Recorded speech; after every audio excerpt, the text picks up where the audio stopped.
The Galactic Empire stretched across thousands of star systems, a machine of bureaucracy, conquest, and hollow glory. Its admirals wore more medals than scars, and its commanders barked orders from sterilized command decks built to be admired, not fought in. Power came from birthright, not merit. Species were assimilated, cataloged, and ranked. Among them, humans were a late addition, classified as a primitive Deathworld species, volatile, biologically inefficient, and politically chaotic. They were not feared. They were not even taken seriously. After Earth's reluctant integration, the Empire assigned only a minor ambassadorial presence to Sol System. No fleet, no governors. The assumption was that humans, like other backwater primitives, would soon embrace imperial order and cultural cleansing. The arrogance was not hidden. It was institutional. General Sarah Cade emerged from this contempt. To the imperial elite, she was an anomaly wrapped in myth and misunderstanding. Her file was thin. Human command kept it that way. But what the Empire knew unnerved them. Cade had survived 37 combat deployments across 5 systems. She had led troops through solar storms, urban infernos, vacuum-based ambushes, and held an orbital station with battalions starving and outnumbered 5-1. Her reputation was whispered among alien mercenaries. Her code name, Phoenix. They never cared to ask why. When she walked into the Imperial Grand Strategy Chamber for the first time, flanked by stiff, cybernetically enhanced admirals of half a dozen species, silence blanketed the room. They weren't intimidated. They were amused. There, amid surgically perfected warlords in sterile uniforms, stood a woman with no implants, no regalia, no augmentations. Just flesh, muscle, and a cloak pulled back to reveal her exposed back. Scored across it, an enormous tattoo, a phoenix in mid-flight, wings ablaze, neck twisted back in defiance, bound in flaming chains, with a single bold character etched on its chest, S. It was primitive art, hand-inked, painstaking, beautiful. The silence broke with laughter.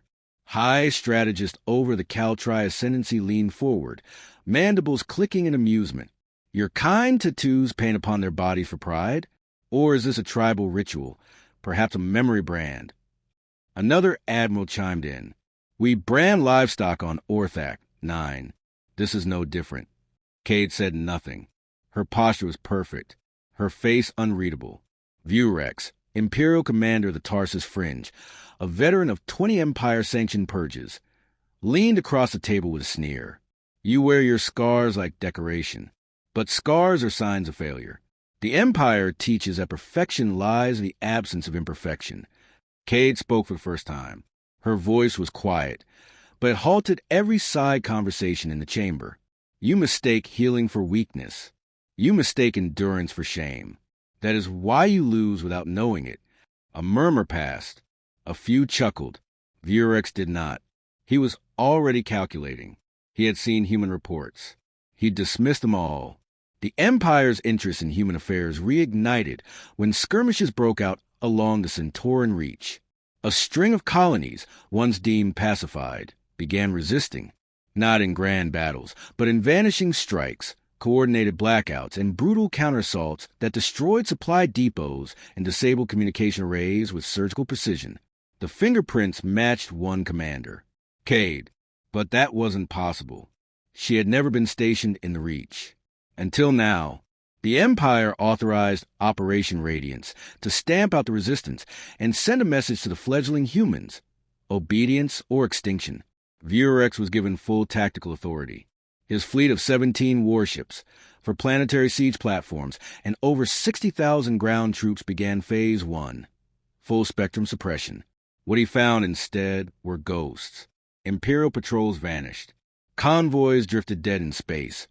Stripped of supplies, NAV logs deleted, drones deployed to track enemy movements turned against their senders, reprogrammed with precision. On one occasion, a frigate was lured into a gravity while using false distress signals, mimicking Imperial encryption. When Vurex saw the wreckage, someone had scorched a burning bird onto the hull. Vurex hissed at the sight. She wants to be noticed. The Empire's internal reports remained dismissive. They labeled it rogue action. Psychological warfare. Nothing more. But Cade wasn't just fighting. She was teaching among human soldiers. Her tattoo had become more than art. It was a banner. Unofficial units began mimicking the design, etching flames onto their armor. The phoenix became a silent rallying cry. The S, an oath passed in whispers. To those who served with her, the meaning of S was simple, survivor, but it meant more. Shadow, sacrifice, strategy. Sarah, Vurex, growing increasingly agitated by the lack of progress, demanded a face-to-face with the human general. Cade accepted, offering a temporary ceasefire and location. She arrived alone. No guards, no visible weapons, just her presence and the scarred wings on her back. Vurex paced the chamber like a predator. I've studied your kind. You revel in pain. You mistake chaos for creativity. And you, he paused, circling her, you mistake symbolism for strength. Cade's reply was measured. You mistake fire for destruction, never for rebirth. He leaned close, whispering, I will break your symbol, burn your colonies, and carve that tattoo from your corpse. Then we'll see if your soldiers still believe in myths. Her eyes locked on his. No rage, no fear, only certainty. They'll believe, because they've already seen you bleed. The meeting ended without resolution. The ceasefire was a lie. Both sides knew it. Cade's counter-campaign began within 36 hours. She hit fuel stations timed precisely with Vurex's reinforcements. She hijacked subspace beacons and broadcast encrypted taunts in ancient human dialects only Imperial AI could decode, ensuring her messages flooded their internal systems and were archived for review. She planted saboteurs within Empire slave ranks, liberating them before each major assault and welcoming them into her network. The Phoenix was no longer a woman. It was a movement. At one outpost, a garrison surrendered without a shot.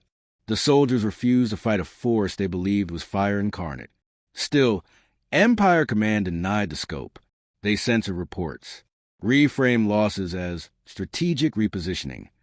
They even denied Cade's existence on public channels. But whispers traveled faster than truth. Among merchant fleets and fringe colonies, the myth grew. Alien species who once laughed at humans now traded warnings. She's real, the one with fire on her back. She doesn't die. Vurex pressed on, determined to crush the legend. He drew her into a multi-front assault, scattering his fleet into smaller divisions, aiming to isolate her command and destroy it. It worked. Briefly, Cade allowed her command signature to be detected near Othra's cradle. Vurex pounced. 3 cruisers encircled the region. They found only wreckage, Empire drones torn apart, data cores stolen. Cade's name no longer appeared on Imperial records, not out of secrecy, but fear, a phantom in official doctrine, a strategic anomaly commanders whispered of but never referenced in writing.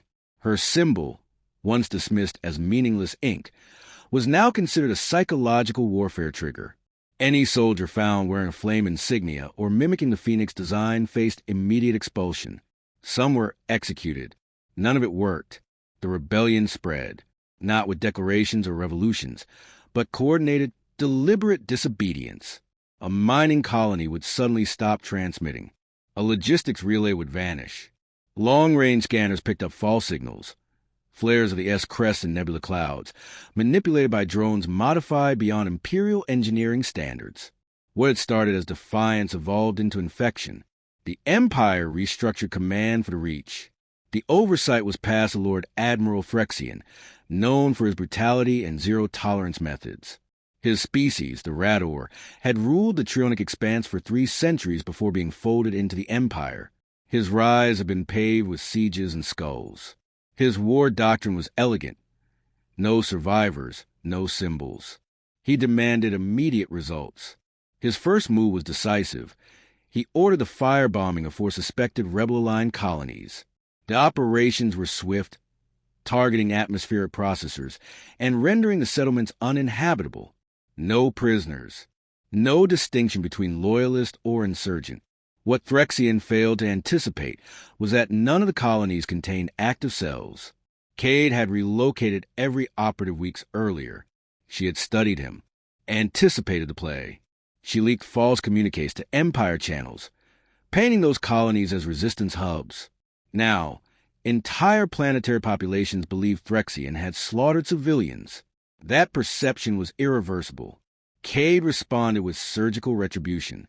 Threxian's personal logistics node on Salazar, for deep within Imperial space, collapsed in under 2 hours.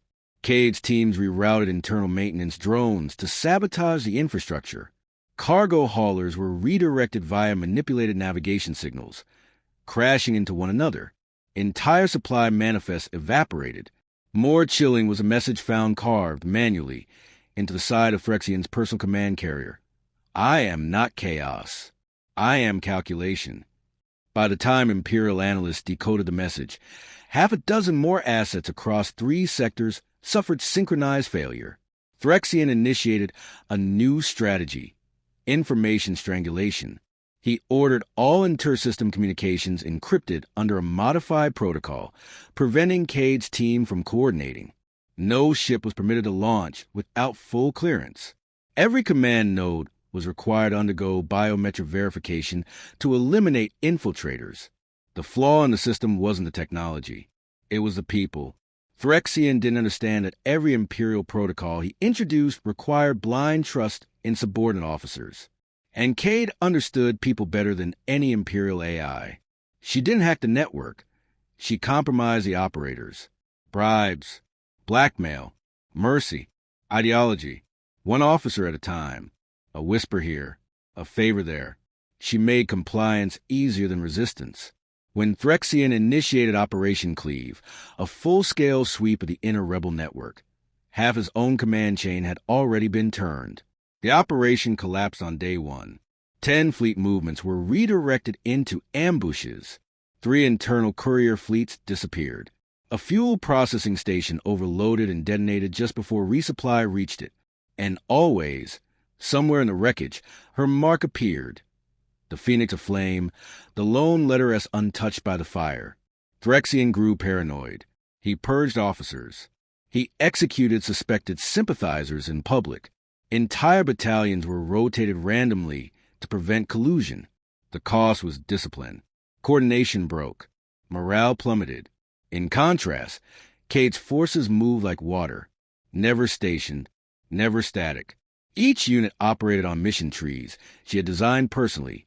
Predictive flowcharts of conditional responses, each decision node empowering small teams to act autonomously. This wasn't rebellion. It was recursion. A unit captured in the Zarni's belt broke under torture, revealing coordinates to a hidden rebel outpost. Threxian mobilized half a fleet. The coordinates were accurate. The outpost existed. It was empty. What he found inside was worse. Thousands of recovered datapads, each preloaded with testimonies, videos, documents, evidence of Empire war crimes, betrayals, and internal corruption, meant to be found, meant to be read. Each datapad bore Cade's signature, not her name, just her crest, the mark no laser could erase. Threxian demanded an emergency audience with the High Imperial Council. He declared the human general an existential threat, not just militarily, but ideologically. He warned them of a paradigm shift, that she wasn't leading a rebellion. She was rewriting loyalty. He was dismissed. The council considered his paranoia unbecoming. He was quietly removed from duty and reassigned to diplomatic service in the Outer Rim, a place where shame went to rot. His replacement was not military. It was political. Archon Validar, a noble-blooded half-Helian with no military background, was selected to pacify the region. His approach was simple: redefine the conflict, discredit the Phoenix, turn her legend into myth, control the narrative. He launched a campaign across the network, fabricated stories of her capture, images of her death, false human communiques blaming her for Empire retaliation. Propaganda swept across systems faster than warships. It might have worked if she hadn't been prepared. Cade's counterstroke came not with a fleet, but with a frequency. She hijacked the Imperial broadcast lattice and transmitted a message system-wide. It wasn't a speech.